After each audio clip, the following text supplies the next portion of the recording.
Welcome to Senior Insights. My name is Cynthia, and we get together every single morning, and then we get together in the afternoon for the scoop, Monday through Friday, that is. We take a break on the weekends from the scoop. Anyway, I have so much stuff to talk about today that I don't know. I might have to do, save it for tomorrow and the next day and the next day. And then I have things for the scoop too. Because you guys just keep giving me stuff to investigate. I almost didn't make it this morning because I was so cozy in my bed. I was just laying there, snuggled in my bed, enjoying being there. I'd open my eyes and see the clock and I'd say, just another 15 minutes. Just another 15 minutes. Well, I didn't get up until 8:45. There goes my resolve to get up like at 6:30-ish or so. But that's what happened, and I was cozy, and I decided, today I'm just going to take it easy. I'm going to chat with my friends, which is my very favorite thing to do. And I'm going to enjoy the weather. It looks like it's really nice outside. I'll do a few little putzing around out there, and then I'll probably read another book today. So I have a lot of things on my plate for today, and I'm in a really good mood. I'm going to show you in the end, I'm going to show you some more of my watercolors. I decided Monday's the day for Cynthia showcasing her arts and crafts. So I will show you a few more of those. Then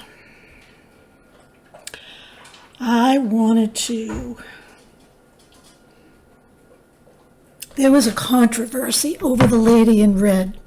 Remember when I was floating back and forth and saying what a romantic song it was? Well, you can always count on Woody. He's very smart.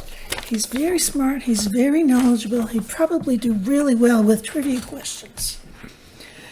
I told you who the author of Lady in Red was. And he quickly came back and said that The Lady in Red was written in 1935 by Mort Dixon. Well, he didn't tell us who wrote it, but he said it was written in 1935. And he also told us that Desi Arnaz sang it to Lucy. So I take it as a challenge when he gives me a comment. So here we go, Woody. He was right. He was right. In 1935, there was a song called The Lady in Red, and it was written by Mort Dixon, and the music was by Ali Rubel, but it is not the same or as famous as the 1980s hit by Chris de Burgh.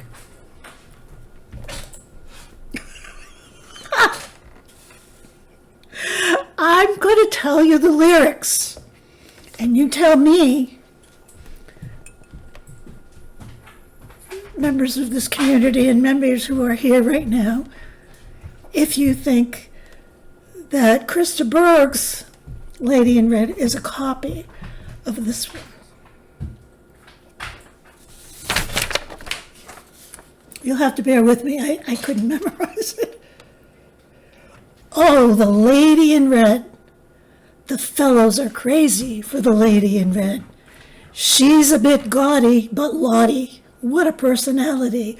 Oh, the Lady in Red is fresh as a daisy when the town is in bed, dancing and dining and shining with originality.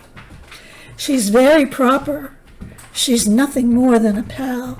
But oh me and oh my, you'd never stop her. She'd be a dangerous gal. If she would ever meet the right guy, oh, The Lady in Red. The fellows are crazy for the Lady in Red. Is she a study? Oh, buddy, what a personality. She's got vitality. Say, have you ever met the girl who's the toast of the town? A work of art without a question. You better write her number down. Isn't that fun? So, it's a little different than the Lady in Red is dancing cheek to cheek.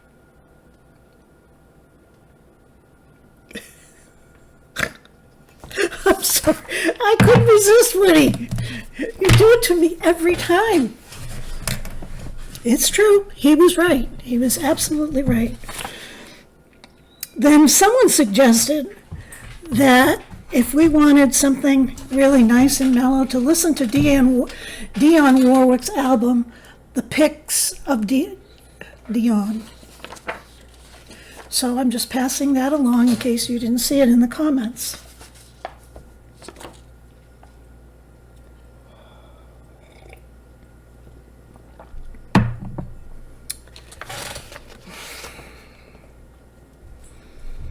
I'm not sure where I got the Arthur Murray School information. Must have been in the comments someplace because that's where I get all my ideas.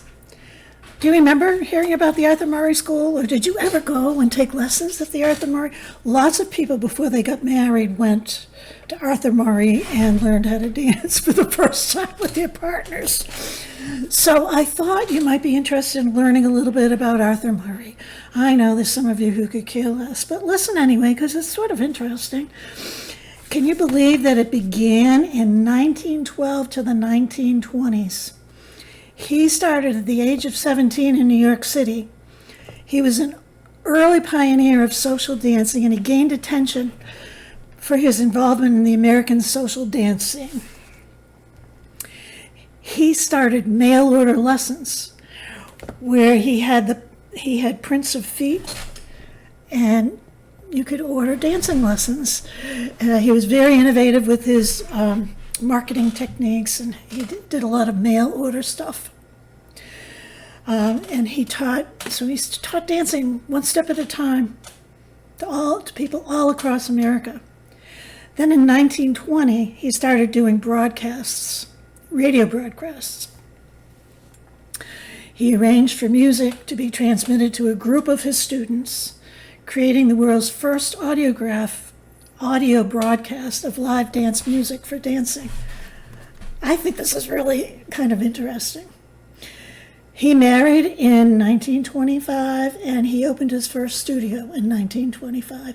He married Catherine Kornfelder during one of his broadcast dance lessons, and they married, opening their first formal dance studio in Manhattan. They became very popular between the 1930s and the 1950s. They introduced new dances. The Lambeth Walk, I have no clue what that is, I never heard of it. The Big Apple, which propelled their single studio into the largest chain of dance schools in the world. That was between 1930 and 1950. In 1938, they started the first franchised school opened in Minneapolis, Minnesota. This franchising model allowed the business to expand rapidly. And by 1946, 2 years before I was even born, there were actually 72 franchise studios across America, grossing nearly $20 million. That was a lot back then, 1946, $20 million a year. Take a sip so you can get the caffeine buzz to listen to the rest of this.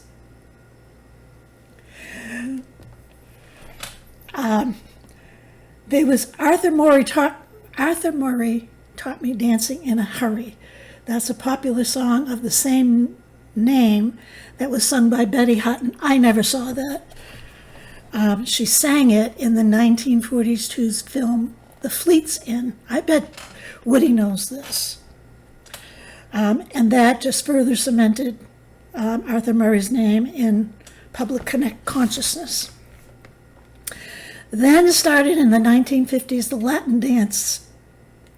He was quick to recognizing the popularity of the Latin dances in America.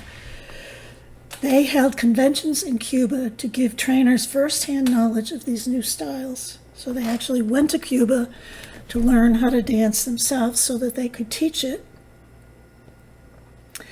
Then he had a television show. It was called the Arthur Murray Dance Party. Now, I don't remember this. And that was from 1950 to 1962. And it was really a groundbreaking thing. Dancing in millions of homes, teaching, instruction, contests, celebrity guests, and it ran for 12 years, significantly boosting, the participation in his actual dance studios. They retired in 1964. How old must they have been? They must have been pretty old. And they sold their company to franchisees. Under new leadership, it just kept evolving and evolving and growing and growing and growing and doing better and better. They did the disco dances. I took disco lessons, and I loved every minute. I loved disco. I couldn't even lift my right arm now. You used to have to do these.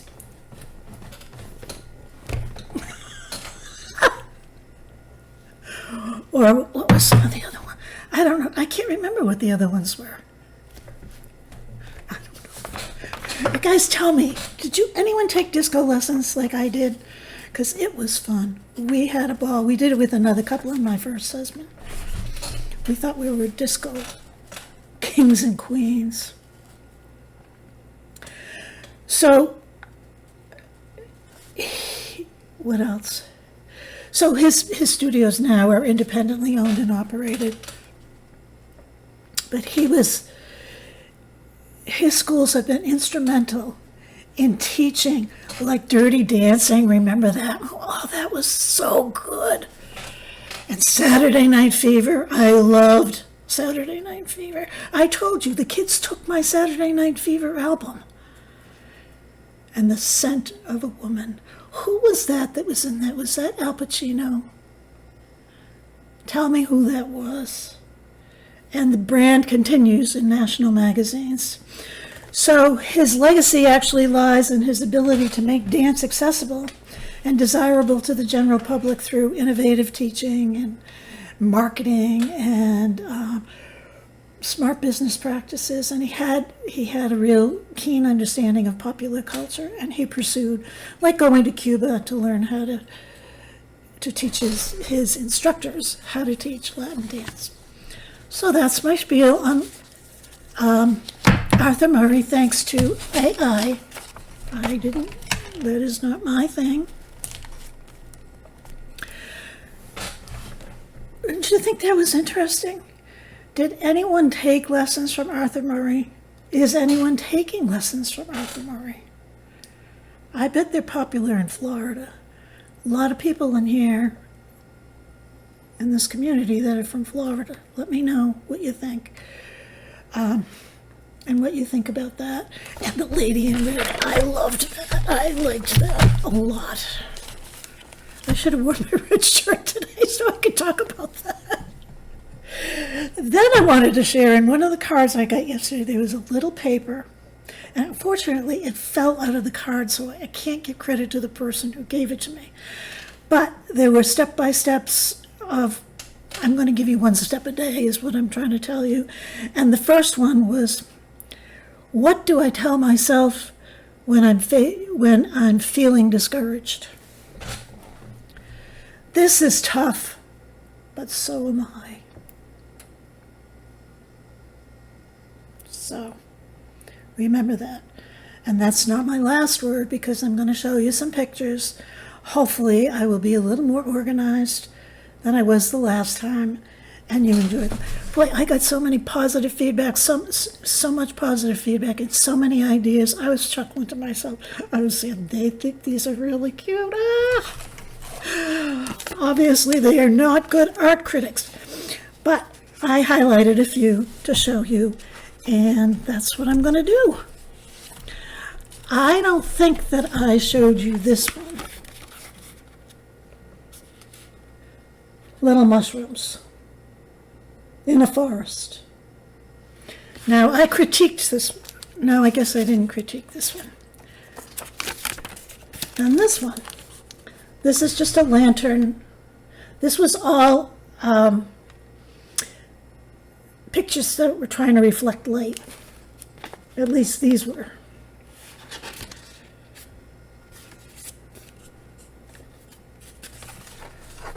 I think you'll like this one.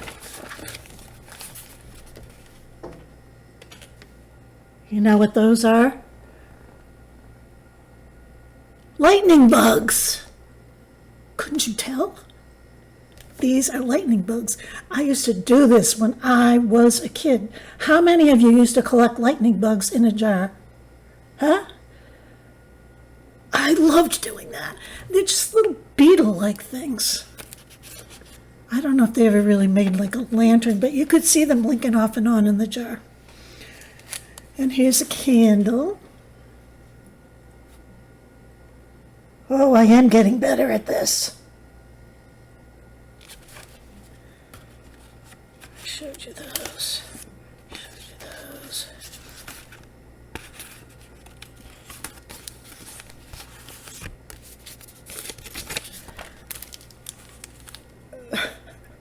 This one is awful.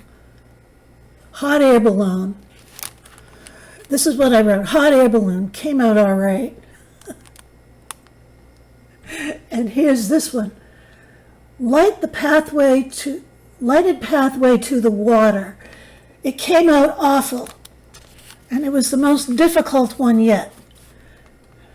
That's what I wrote in my self-critique. But now that I'm looking at it from a distance, I really like it. I think this is the one I'll have printed.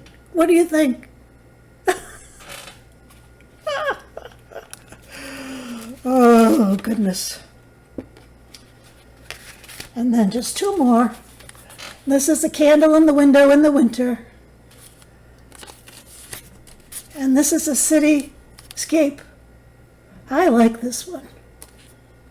What did I say about this? My paintings are getting worse. That's what I said about this one. I'm looking at this now and I think it's great. What do you think? Isn't it awful? We're our own worst critiquer. I seriously said, my paintings are getting worse. That was all I had to say about that. Enough of that. Do any of you do watercolor? Maybe after we get through with the pets and the people. I also have another idea that I'll tell you at the scoop tonight, this afternoon. I don't think it'll go over that good, but I'll try it anyway. I'll ask. Doesn't hurt to ask, does it? Anyway, thank you for joining me. I will see you this afternoon at the scoop. Bring your iced tea or your whatever. I got my props already. And so I'll see you this afternoon. And make sure you come back tomorrow if you can't make it this afternoon, because I want to see you. I miss you and I love you. And you make me feel good. Bye.